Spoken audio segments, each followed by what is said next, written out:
Assalamualaikum warahmatullahi wabarakatuh. Pertama-tama marilah kita panjatkan puji syukur kehadirat Allah Subhanahu wa taala karena telah memberikan rahmat sehingga kita dapat berkumpul di ruang Zoom ini. Perkenalkan, nama saya Anas Urbaningrum selaku moderator pada presentasi kali ini yang akan membahas tentang authentication menggunakan token. Adapun anggota kelompok saya yaitu Raihana Tuljana, Nur Fadila Sari, Dinda Safitri, Muhammad Farel Apta Indraptama, dan Yogi Amma. Selanjutnya, saya persilakan untuk Raihana Tuljana membacakan materi pertama. Baik, terima kasih atas kesempatan yang diberikan. Langsung saja saya akan membaca materi yang pertama yaitu authentication. Autentikasi berbasis token adalah metode di mana server menghasilkan token unik sebagai bukti autentikasi untuk pengguna yang berhasil untuk masuk atau login. Token ini digunakan pengguna untuk mengakses sumber daya atau layanan tertentu tanpa perlu terus-menerus mengirimkan kredensial atau username dan password.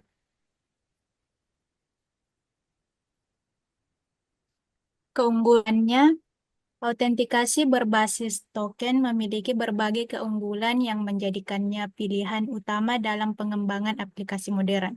Salah satu keunggulan utamanya adalah yang pertama sifatnya yang stateless, di mana server tidak perlu menyimpan informasi sesi pengguna sehingga membuatnya lebih ringan dan scalable.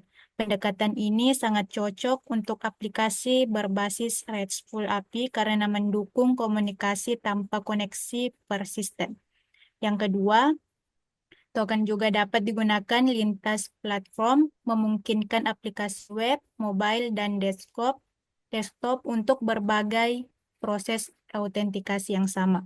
Kemudian, token memberikan keamanan tinggi melalui enkripsi dan tanda tangan digital, sehingga sulit untuk dipalsukan atau dimodifikasi oleh pihak yang tidak berwenang, dengan mendukung fitur seperti single sign-on. Terus, keunggulan yang berikutnya yaitu autentikasi berbasis token juga memberikan kemudahan bagi pengguna untuk mengakses beberapa aplikasi dengan satu kali login, yang meningkatkan pengalaman pengguna sekaligus efisiensi. Saya kembalikan kepada moderator. Selanjutnya, saya persilakan kepada pemateri kedua, yaitu Nur Fadila Sari untuk membacakan materinya.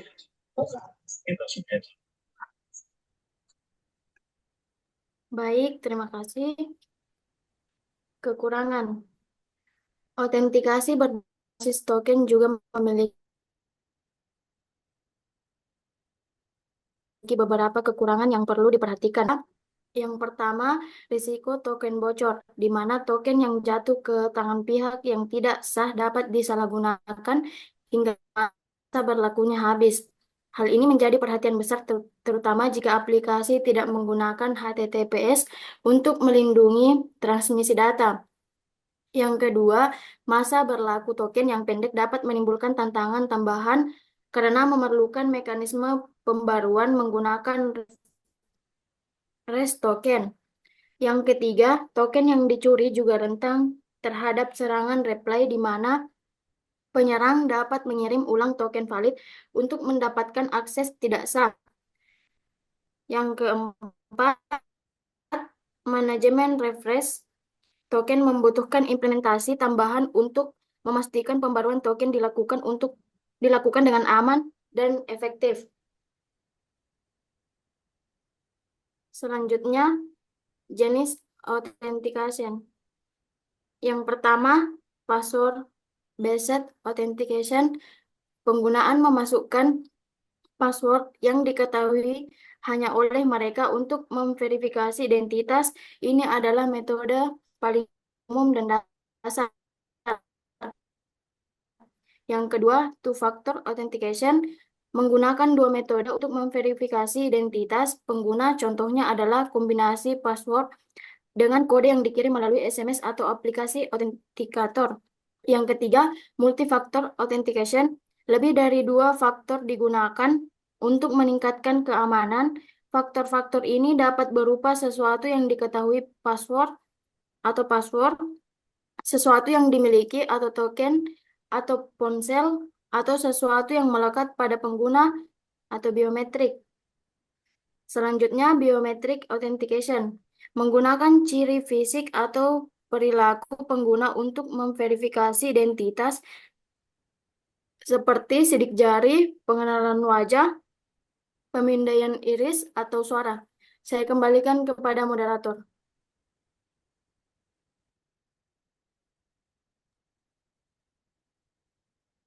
Selanjutnya saya persilakan kepada pemateri ketiga yaitu Dinda Savitri. Baiklah, materi selanjutnya adalah jenis authentication. Yang pertama, certificate based on authentication, di mana menggunakan sertifikat digital untuk memverifikasi identitas. Biasanya digunakan dalam koneksi HTTPS dan VPN.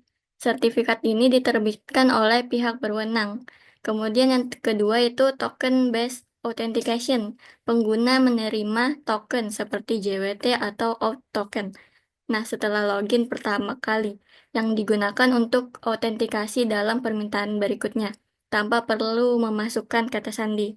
Kemudian selanjutnya itu single sign-on atau SSO, di mana pengguna hanya perlu login sekali untuk mengakses berbagai aplikasi yang terhubung, tanpa perlu login ulang setiap kali aplikasi baru diakses.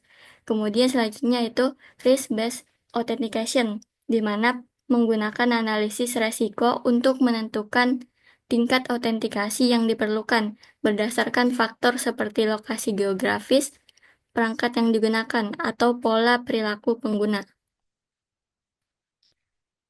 Selanjutnya itu auth, di mana sistem otorisasi yang memungkinkan aplikasi pihak ketiga untuk mendapatkan akses terbatas ke sumber daya pengguna tanpa harus mengungkapkan kredensial login mereka. Kemudian knowledge-based authentication, di mana pengguna diminta untuk menjawab pertanyaan yang hanya diketahui oleh mereka, seperti nama ibu kandung atau tempat lahir.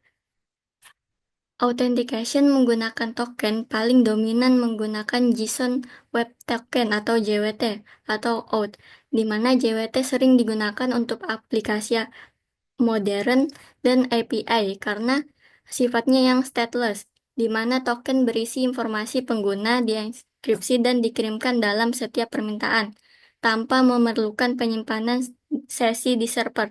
Sementara itu, auth sangat populer untuk otorisasi antar layanan seperti login menggunakan akun Google atau Facebook. Auth memungkinkan aplikasi pihak ketiga mendapatkan akses terbatas ke data pengguna melalui token akses tanpa membagikan kredensial login sehingga cocok untuk integrasi lintas platform. Saya kembalikan kepada moderator. Selanjutnya saya persilakan kepada pemateri keempat yaitu Muhammad Farel Apta Indra Pratama. Baik, terima kasih kepada moderator. Selanjutnya, langkah-langkah. Gambar di samping menggambarkan respon dari endpoint login API di server. Curve comment atau yaitu contoh permintaan ke endpoint atau login menggunakan post dengan body JSON. Respon body di sini ada dua, yaitu message dan token. Message memberikan status login berhasil, dan sedangkan token memberikan JWT untuk autentikasi sesi pengguna. Selanjutnya, respon headers yaitu berisi metadata seperti content type dan izin course atau course origin resource sharing. Selanjutnya, bearer token.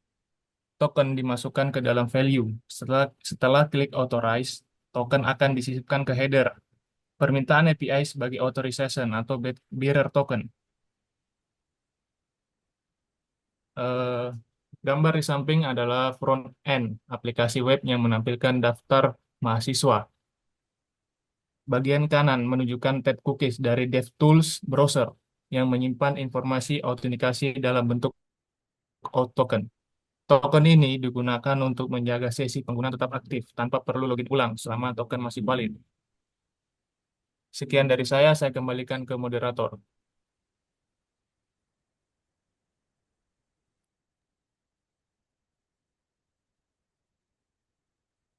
Selanjutnya saya persilakan kepada pemateri terakhir untuk pemaparan back end dan front end. Kepada Yogi Ama saya persilakan. Terima kasih moderator. Di sini saya akan menjelaskan penerapan aplikasi di backend dan di front end. Pada tampilan backend ini, di sini kami menggunakan Swagger.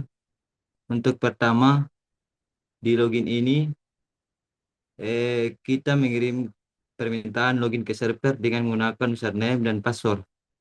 Kita kirim data ini dalam bentuk format JSON. Setelah server menerima permintaan, ini dia akan mengecek apakah username dan password yang diberikan sudah benar.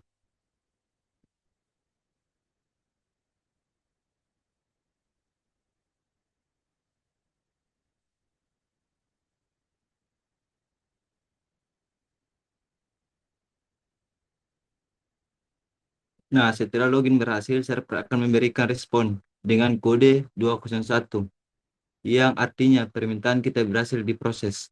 Server mengirimkan token autentikasi yang bisa kita gunakan untuk mengakses bagian lain dari sistem. Selain itu, server juga memberikan informasi pengguna seperti ID, username, dan peran pengguna atau role, serta foto profil.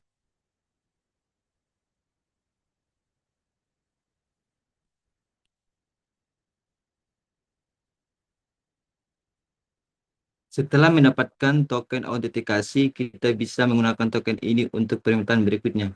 Di authorize, token tersebut dimasukkan ke dalam header permintaan sebagai bearer token yang digunakan untuk memverifikasi identitas kita pada setiap permintaan selanjutnya.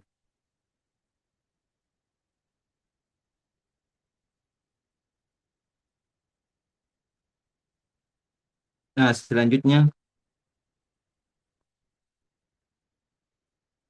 di get out, kita mengirim permintaan ke get endpoint out untuk memverifikasi identitas pengguna yang sudah login menggunakan token. Server memberikan respon dengan status 200 yang menandakan bahwa permintaan berhasil.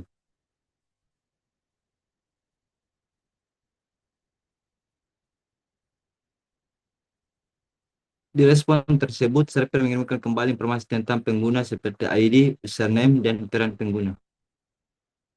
Nah, untuk selanjutnya penerapan di front end.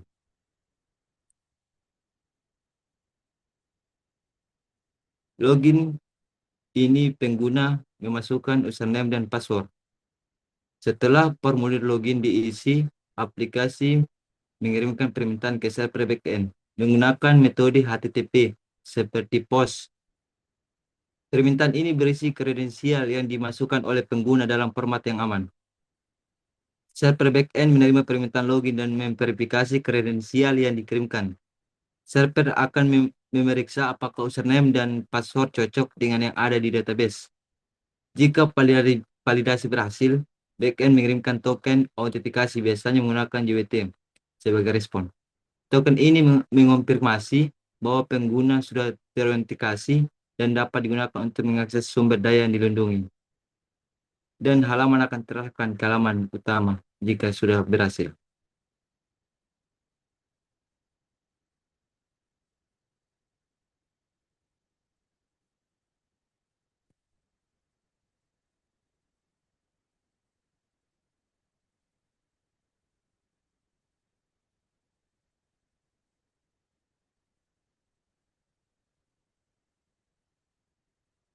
Di aplikasi frontend akan menyimpan token.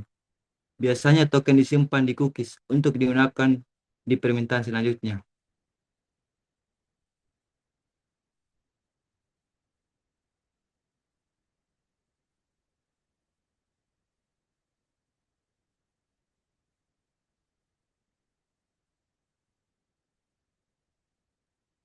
Cookies adalah file kecil yang disimpan di perangkat pengguna oleh web browser yang digunakan saat mengunjungi situs web. Nah, untuk mencoba autentikasinya, kita akan menghapus atau clear tokennya. Jika token berfungsi, maka pengguna akan terarahkan ke halaman login. Jika token itu tidak berfungsi, maka pengguna tidak akan terarahkan ke halaman login.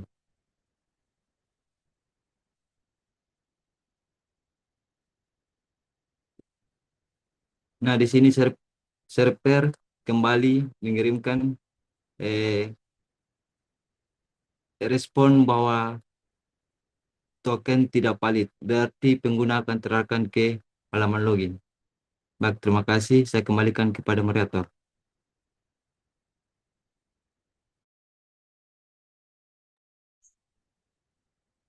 Jadi itulah presentasi dari kelompok kami.